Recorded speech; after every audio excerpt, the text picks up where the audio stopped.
Guys, so today we're going to be talking about the crucifixion of Jesus. The crucifixion is the central moment of God's redemption plan. Jesus willingly gives his life to save humanity.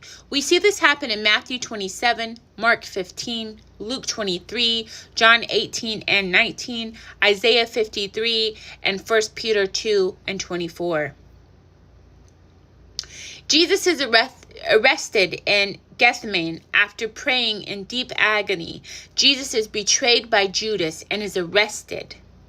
Again, we see this in Matthew 26, 47 through 56, Mark 14, 43 through 52, Luke 22, 47 through 53, and John 18, 1 through 12. Jesus willingly surrenders, saying, "Shall I not drink the cup which my Father has given me?" We see this in John 18, 11. Jesus is put on trial. He is taken before the Jewish leaders, then Pilate, then Herod, then back to Pilate. In Matthew 26, 57 through 68, 27, 11 through 26, Mark 14, 53 through 65, and 15, 1 through 15. And Luke 22, 54 through 71, and 23, 1 through 25. And in John 18, 12, and 40. False witnesses accuse him, yet Jesus remains silent. Pilate declares, "I find no fault in him." We see this in John 18, 38. But the crowd demands crucifixion. Jesus is scorned and mocked. Roman soldiers beat him and place a crown of thorns on his head and mock him as King of the Jews. Again, we see this in Matthew 27, Mark 15, and John 19. Isaiah had foretold his suffering. By his stripes we are healed. That's Isaiah 53 and 5.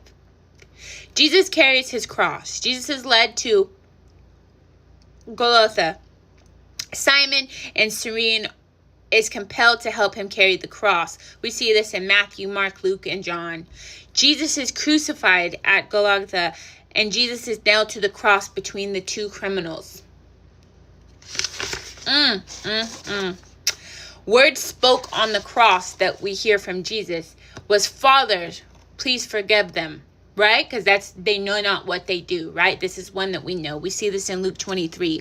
"Today you will be with me in paradise," as he forgives.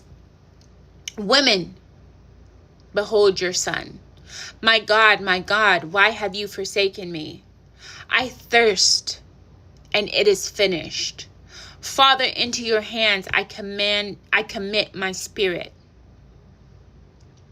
Then darkness covers the land from noon to 3 p.m. Darkness falls over the whole land. And the veil of the temple is torn in two, symbolizing open access to God during that time. Jesus died on the cross. Jesus gave up his spirit willingly. And a Roman centurion declares, "Truly, this was the Son of God."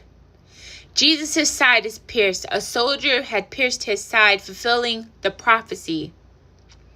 And Jesus is buried. Joseph of Arimathea and Nicodemus placed Jesus' body in a new tomb. And all these are broken down later, but that being said, stay blessed, never stressed, with much peace, much power, much love, much light, and of course, much joy. See you guys next time.